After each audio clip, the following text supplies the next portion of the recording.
we have Jannet in the room today, which is super important. Before we even start, I want to show you something. We like making things for people when they come onto our podcast.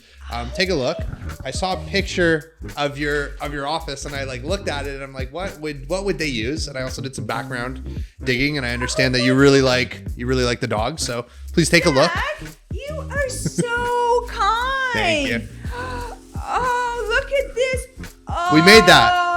You made it? We made it. Well, we didn't design it, but we're really into 3D printing right now. So we made something really cool, and I think it'd be like a cool little thing. Oh, We 3D printed, yeah. Gorgeous. I love it. Oh. So we'll start with that. Okay. Just as a thank you. Thank you. So thoughtful. I just think, I just love. I emailed Robbie, and I'm like, what kind of dog does she have? Oh, a golden retriever. I don't know if that's a golden. It could be a retriever. Golden retriever. But I think that I saw a lovely picture of you and your team, and I saw that you were behind this really nice.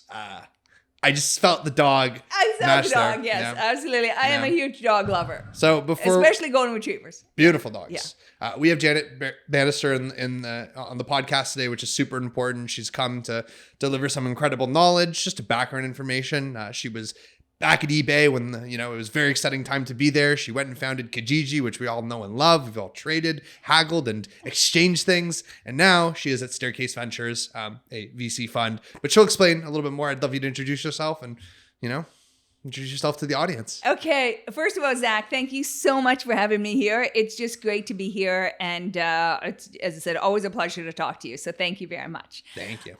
So as you mentioned, about a year ago, I launched Staircase Ventures.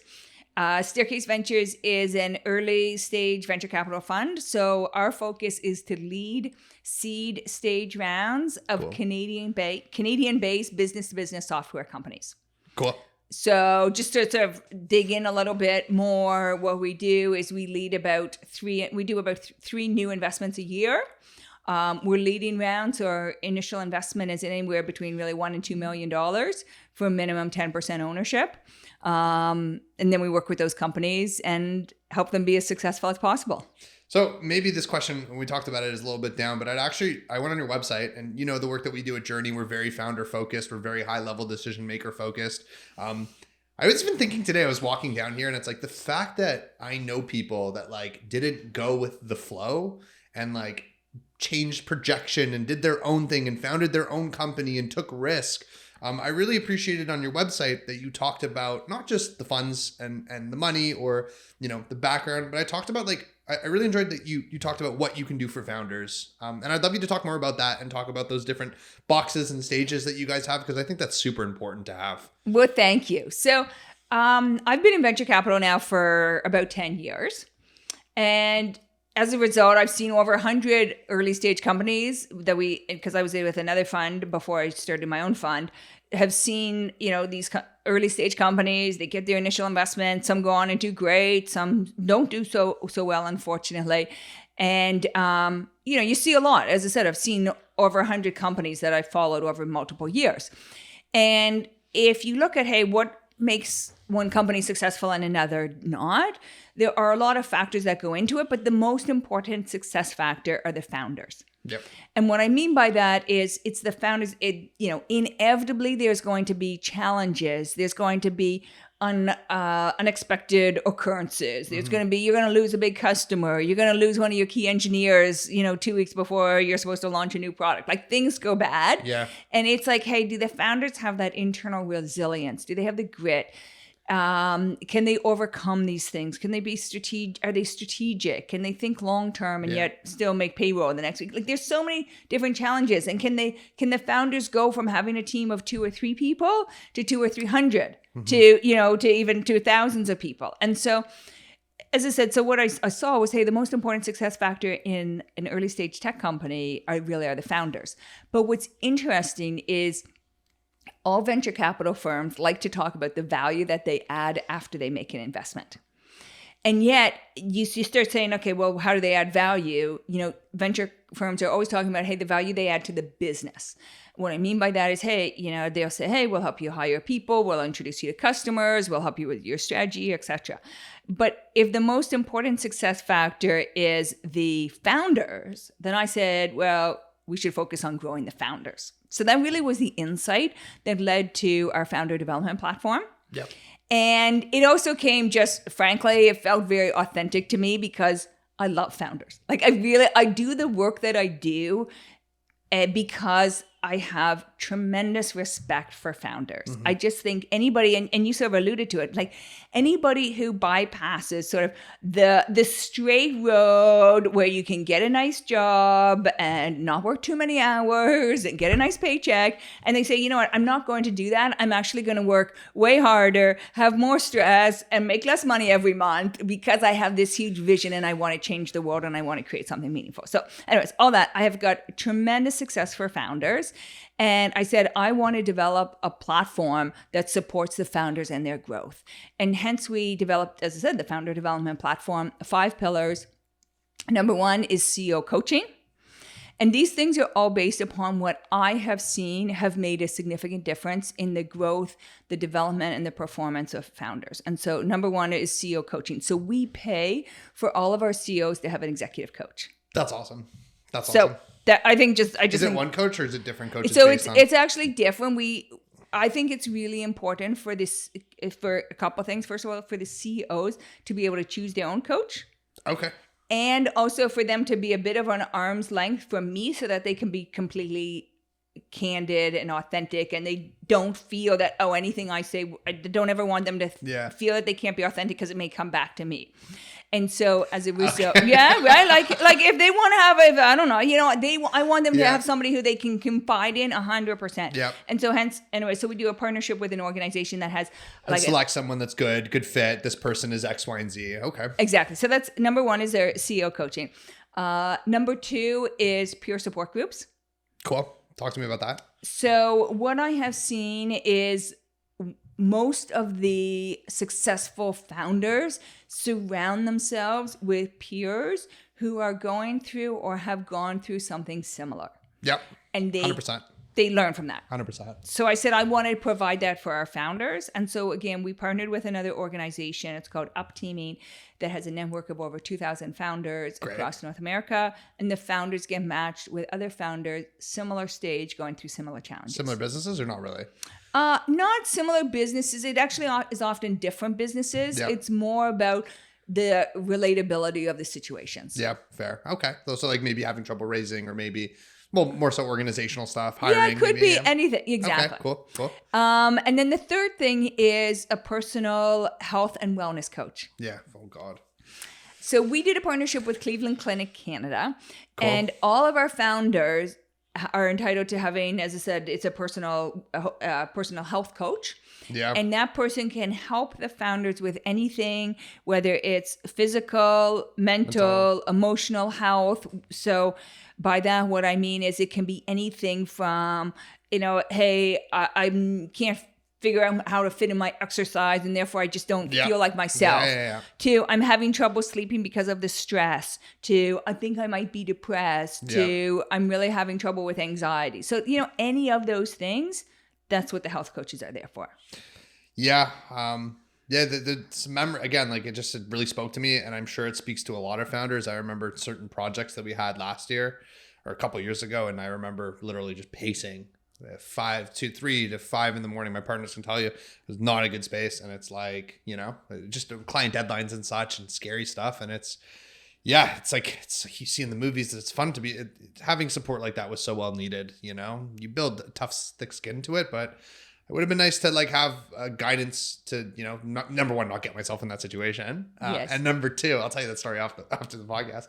But number 2, healthily deal with it in a healthy manner, right? Yeah. I was pacing at 2 a.m., 3 a.m., Yes. So. And then it's like, hey, how can the founders, it's like, hey, if you take care of I believe, hey, and there's more of this, but on one level, hey, employees, I often say to leaders, hey, if you take care of your employees, they'll take care of the business. Yeah. 100%. And it's the same thing, right? If we can take care of our founders, if we can give them the right leadership training and guidance and coaching and help them be in the right position to perform their best every day, then they will create a massive business. Beautiful.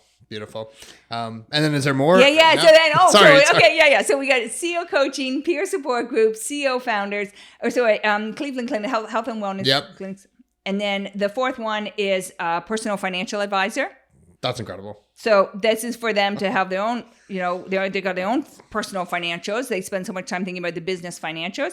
And then the fifth pillar is a family stipend. A family what? Stipend, like a cash payment. Okay. So we give a cash payment to all of our founders in the first year post-investing. Okay. And that is just like cash payment, unrestricted. But does it matter? Like, is there a range of like how much it is? Or? Yeah. So we have a certain amount that we give, and the idea is that they use that for family or significant other. So it's like, hey, here's some money. As I said, you can use it for whatever you want, but the idea is that you use it for unexpected childcare or elder care, or, frankly, take your significant other out for dinner every month. But it's like, this is recognizing that there is more to you than a CEO or a CTO. 100%. You are an entire person, and by recognizing that and giving you just a little bit of extra support to say, hey, spend this on something that will help you in your personal life.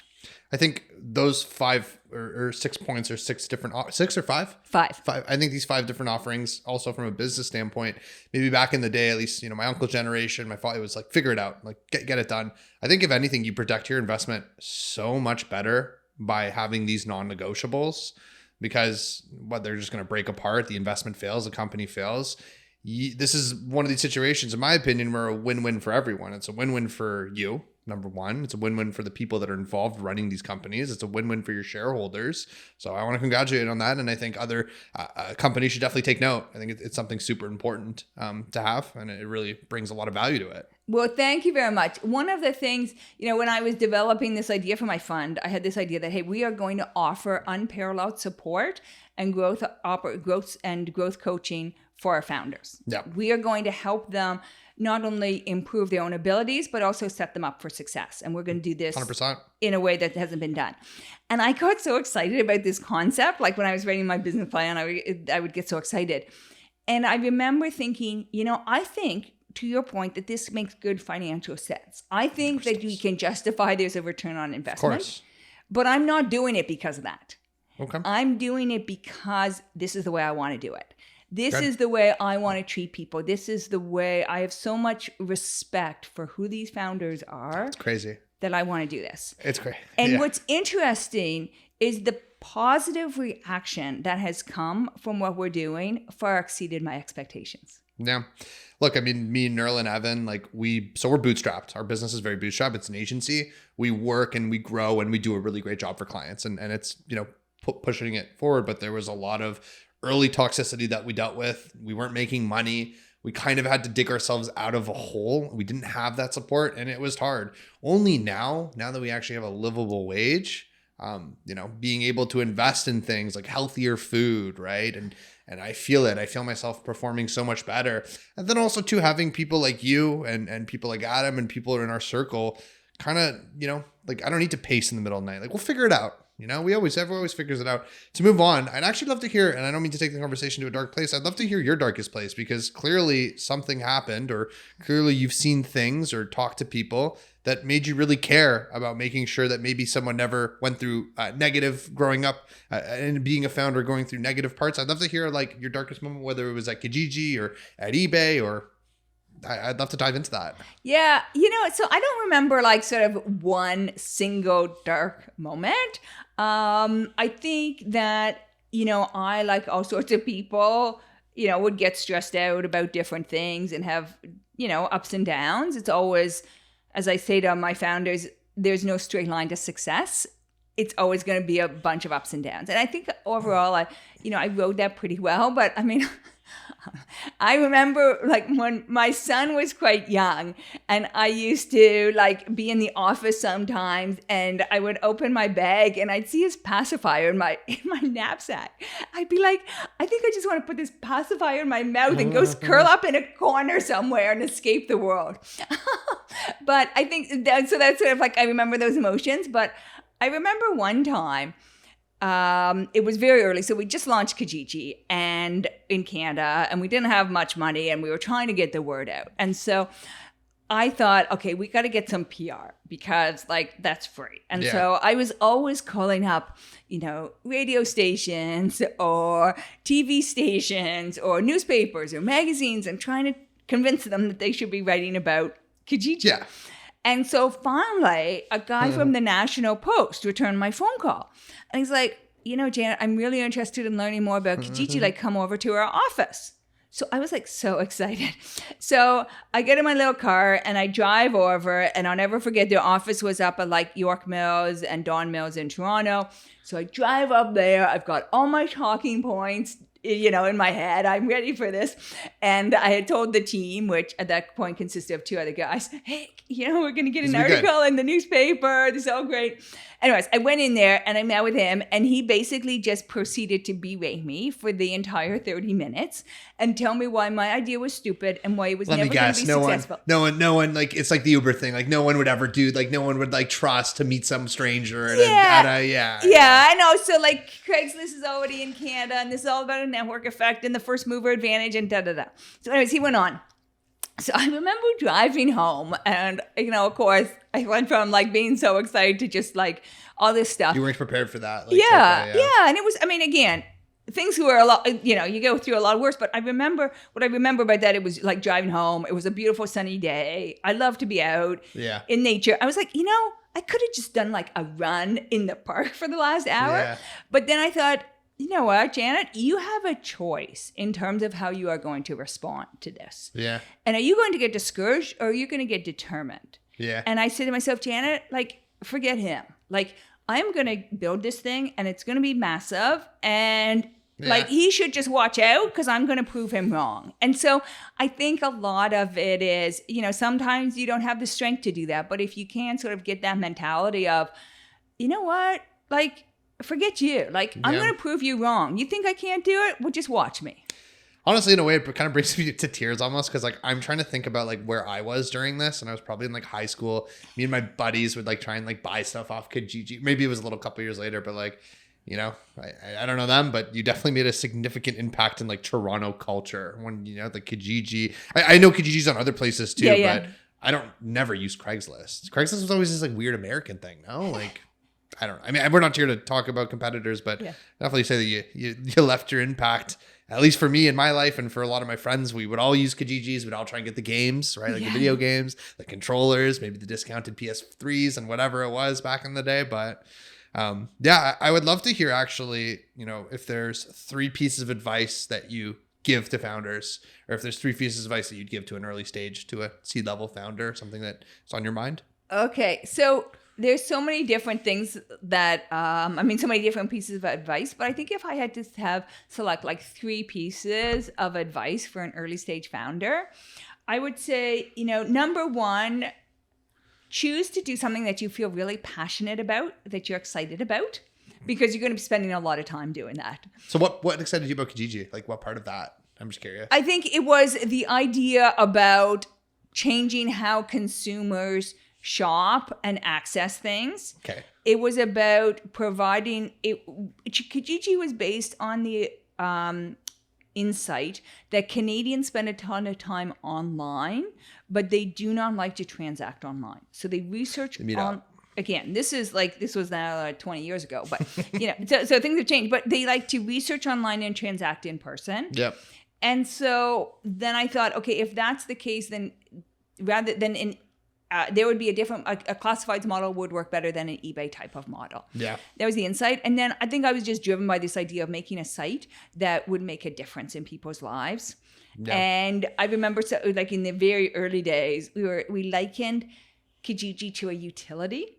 Like, if you want, like, you walk in, and what I mean, like a utility, like lights and stuff, water, right? Like, yeah, like you just go in and you turn on the light switch, right? You just, like, it just sort of works. Yeah. And we want Kijiji to be almost like omnipresent, like, just like, you want to buy something, you want to sell something, you go to Kijiji, and that's the spot. And I think it was just this idea about making a difference and creating something that enduring and that so widely adopted was it really exciting to me. Incredible. Second piece of advice. So second piece of advice would be choose your capital partners very well. Yeah. Too many early stage founders are so focused on getting money into the business that they will take money from whoever can provide it. Yeah. The reality is that once you take money from somebody, they are on your cap table, and it is very difficult to get rid of them. Yeah. And they may be part of your business until you exit. And so just choose your capital partners wisely and make sure they are the type of people who you want to have own part of your business for the next 10 years. So that would be the second piece. And the third piece of advice I would have is have a support system around you. You know, we just talked about sort of the challenges of being a founder. It is really challenging. Yeah. But you can do it. You can be successful. But a lot of your success will be based upon surrounding yourself with people who are there in your tough times, right? Yeah. And when you're feeling like, oh, geez, I can't make this work, they can say, yeah, absolutely can you make it work? And not only that emotional support, but also the actual, like, hey, you're trying to find product market fit. Here's how I thought about it. Oh, you're trying to raise capital. Here's some introductions that I can make, right? So it's having those people around you that can help you and support you. I'd love to dive into that second part, and maybe you can speak on past experience. Like, how do you know, right? It's like, how do you find your wife or husband? Like, how do you really know? But like, how do you find that like perfect partner? And like, what are some things that like founders should be looking for? So I think the most important thing is alignment on values and trust and respect. Okay. I think, I sort of think, hey, on a spectrum, in sort of the neutral is you get capital from a partner. They don't add any value, but they're not bad, right? That's sort of right in the middle. They're there, okay, right? And then the further you get on the other side, hey, they're adding value. That's great. Yeah. And then you got on the other side where they're creating problems. Yeah. Right? And so I think some investors may just be in the middle, and they just may be, hey, they write a check, they invest in your company. They're quiet. They don't add a lot of value. That's not the worst thing, right? Yeah. It's a lot better than those sort of negative people. Some of the people that, yeah, of course. But ideally, you really want somebody who is going to be your, add value and be your advocate. Yeah. And I think there's a lot of different ways that investors can add value to your business. But I think about it, generally speaking, in terms of who can add networks and expertise to your business. You can sort of, and then I would say like just sort of the support, sort of the type of things that we're talking about, right? And so what I mean by that is you want to look for an investor who can introduce you to people who will be helpful for your business. Of course. Who will teach you and your team things that will help you get to the next level. Yeah. And also who cares about you as an individual and will be there with you and will come to the table with a mindset of, I'm here to help you and help you be successful, not I'm judging you every step of the way. Yeah. I love too, it's striking me too, like even thinking about my brother, thinking about other people, whatever, how did they raise, like, it wasn't just like, oh, Jannet, like, great to meet you. Like, and 2 months later, you you invest, like these things may take time. My brother, I think recently had to raise to make some growth moves. And I knew, like, how'd you meet these guys? Oh, I met them 3 years ago, talked for 3 years, right? Like so I think there is probably that time, right? That you build those trusts. It doesn't happen overnight to, even before they invest in you, they're introducing you to people. They're showing that they really, really care. And I think maybe founders, at least for us, because, I've had people approach us and be like, hey, we want to buy in, or hey, can we be a partner? And then I never hear them from again. Like they'll make this outrageous offer on a call, and it's like, then I never hear them again. And I'm always so sketched out. It's like, yeah, am I going to hear this again?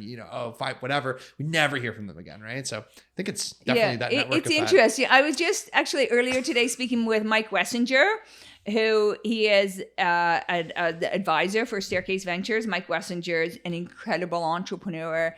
He launched and grew Point Click Care, which is a privately held Canadian tech company. A lot of people don't know about it, but it's a massive company with thousands of employees. They are going to do over $1 billion in revenue this year. Anyways, love Mike. He's an incredible entrepreneur. And he talked about raising money, and he said they always would look for investors who would fly to them, from wherever to Toronto and actually spend time with them. Yep. They looked at, okay, how much time did they spend in the data room? How many documents did they go through to see, hey, are these investors, are they really serious? And will they be there? And how committed are they to understanding the company? Yeah. Just even for us too, again, like I mentioned, like we're not really so dependent on capital. So for us, like I kind of have a rule that like until I'm 30, 32, then I would start. Like then I would ever entertain the idea because I want to learn. And I know a lot of founders, again, they like jump in with the wrong people. They may not even like understand their business model. We know guys who like, they raise money and then like next thing you know, like 2 years later, they're like on the phone with their investors, like trying to switch up the business model because it didn't work. So till at least we know it's a well-oiled machine. This is what I tell a lot of people that ask for my advice when they're raising capital. Like, there's no rush. For certain cases, I know you want to go to market and run, but sometimes I feel like it's important to also learn the market and learn how to make that machine move, right? And understand where you put that money, where you put that fuel. Yeah, I would also say, one of the expressions I love is that the world is small and life is long. And so you build your reputation and that will either help you or hurt you, right? And so be very, just as a founder, actually as anybody, just be very conscious about how you treat everybody. And it's interesting, like I recently wrote a blog post because a lot of people were saying to me, Jannet, how did you raise a fund so quickly in one of the toughest fundraising environments? Yeah. Like you overshot your fundraising target. You had your first close, just over 3 months after you started raising. You did your final close in, 8 months. Yeah. And how did you do it? And, basically, what can I copy from you? And then one day it sort of hit me and I was like, you know what? I didn't raise a fund in 8 months. I raised it in 30 years. Yeah. Because it was everything that I have done in terms of the experiences I have, the track record I've built, the relationships that I've built, how I have treated people all along the way that's going to enable you to be successful. Yeah. I really like you just in terms of saying that because it's one of the things, one of the ways I worked for someone for like a couple days and he was such a rude person. And I'm not trying to go back there in that part of my life, but it like hit me. It's like from the intern to the VC to the, like, you need to treat everyone with respect. And sometimes even with people that are interns or whatever, showing them as much love and understanding. Cause I remember when I was younger too, and I had a lot of crazy ideas and I wanted to move fast, but it's so important to treat people with respect and, to make sure you're not closing doors. You don't have to vibe with everyone, but it's I learned that, and I'm so happy that I learned it early on of just the importance of, really patience and putting yourself in someone else's shoes. It's a superpower.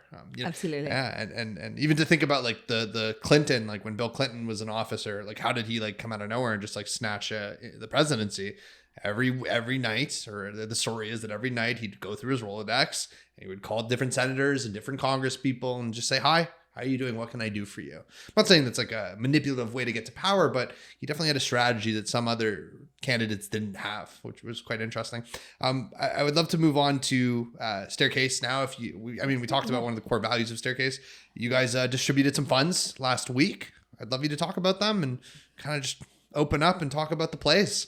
Yeah, absolutely. So last week we announced our first 4 investments. So I mentioned that our approach is to make 4 investments every year over a 3-year period. So we'll have 12 portfolio companies. And so we announced our 4 companies that we invested in 2023. And they're great. The company's Phillip Fleet, which is based in Calgary. It's digital payments for fleets, like fleets of vehicles. Second company is a company called BioSil based in Toronto using AI for drug discovery. Third company is a company called Renti, RHENTI, and it's in the prop tech space for residential real estate. And the fourth company is a company called Sibley, which is using AI to help institutional asset managers make better decisions. Cool. How'd you find them? So different ones, most primarily through personal contacts. Again, it's through our first investment. I had actually known the founder for years. We met through Creative Destruction Lab. Yep. I think I knew her for probably 5 years. And then second company, again, I've known the founders probably for 8 years, maybe. The other 2 companies I hadn't known as long. But we got to know each other through, mutual acquaintances who had made the introduction. and got really excited about their businesses and them as individuals. Cool. And how long? Well, I know you mentioned you were talking for 2 to 5 years for some of them, but for the newer ones, how long were those discussions going? So we have the benefit of making decisions quickly if we need to. Yeah. So, if I look at, so our time, I mean, frankly, we can go as quickly as a week from initial investment to follow on. Initial investment to term sheet can be as little as a week if we're convinced and we know the space and we can move really quickly. However, typically it takes longer as we get to know the founders and get to know the space and talk to their customers, etc. Awesome. And all these companies, I guess, share one element of that being innovation, or what would that? I would say they're all technology companies. Yep. They are all targeting businesses. So we do not, we don't invest in consumer-oriented businesses. Yeah. So they're all business-to-business software. And they're all looking to build massive companies, and they're led by incredible entrepreneurs. Amazing. Incredible. Well, that's huge. Congratulations on that as well. Do you have any, are you able to talk about any plans or any moves you're going to make, or any hints, or probably not? I mean, I don't know. I mean, I think we're just super excited about, our strategy. It seems, it's early days in terms of our investing cycle, but we're very excited. We're continuing to look at companies. We are very bullish on the Canadian market. We think that there's great talent here, and we're excited to meet and to invest in other great Canadian business-to-business software companies. Only software, no hardware? No hardware. No hardware. Got it. I'd love to hear your thoughts on the Canadian ecosystem compared to our friends out in America. There's no secret that we do business a little bit differently there. You had the chance to play in both ponds, or both areas and countries. I'd love to hear what your thoughts are, and if there's something that Canadians can maybe take from the U.S. or maybe the U.S. has to take from us.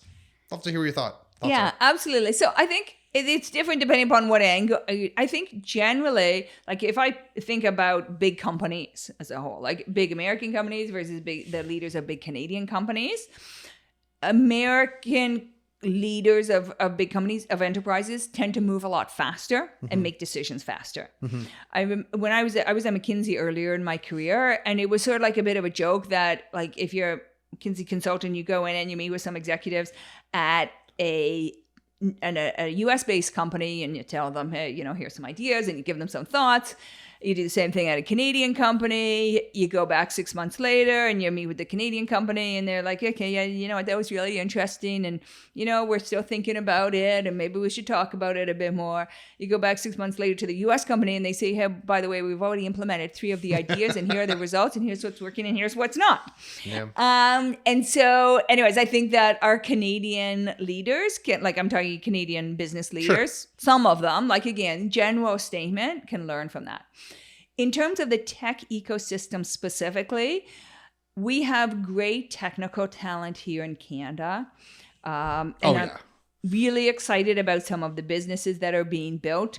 Canadian entrepreneurs are starting to think much bigger and think about building globally relevant businesses. Historically, what we have seen, however, is that Canadian businesses, while they start well, they do not continue to scale at the same rate. Again, not everywhere. We've got Point Click Care I talked about before, massive Canadian success story. Obviously, everybody talks about Shopify. There's other great examples. However, there are too many cases, I believe, in Canada where successful companies, tech companies, stall out at the $10 to $20 million revenue. And it's not because of lack of capital. It's absolutely not lack of capital. There are US investors who are dying to invest in Canadian companies. I meet with US investors every week that are saying, Jannet, we want to meet your companies because we want to do more in Canada. What I think we need more of in Canada is people who have scaled companies from that 20 million to 100 million to $1 billion in revenue.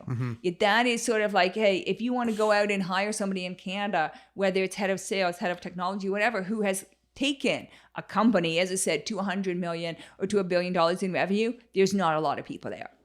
And so a lot of times what happens, which is is to hire the folks in the US who have had that experience, which is fine as long as most of the company stays here in Canada. Now, anyways, this specific topic, though, I think it's something that we need to tackle. And one of the things I'm very passionate about is this specific topic. And I am co-chair of an organization called C100, which is dedicated to helping Canadian companies scale up. C100 was founded in the Valley by Canadians in the Valley. And so we are working with C100. It was founded actually in 2009. So it's a long-standing, well-established organization. And the C100 organization is shifting its focus from helping those earliest stage companies to helping scale up companies. Interesting. Well, I have to say, first of all, the way you answered that, I can see like a McKinsey consultant. I love that you like broke it down. I love that you like really broke it down, at least for me. And that was really, really great. I want to thank you for coming on. I want to thank you for taking the time for coming on as well too. I actually love to throw another question in there. Okay. What was your legacy? What would you like your legacy to be of your fund and maybe yourself? One of the most beautiful stories is like my uncle was very big in business. He was in the Stony Creek Dairy out in Hamilton. He did all that. This is at a different time. Have you ever had their ice cream? Really great stuff. Yeah. And I remember at a Shiva, somebody came up to the son and said to his son, so my cousin said, your father did a lot for my family when we were coming here from Poland from World War II after. And I thought about that and it stuck with me forever of like this legacy of like helping people. And for me, that's what I want my legacy to be. Whenever I'm gone, what do you think your legacy, what would you like to leave behind? So what I want to do is to help people raise their aspirations and then achieve those aspirations.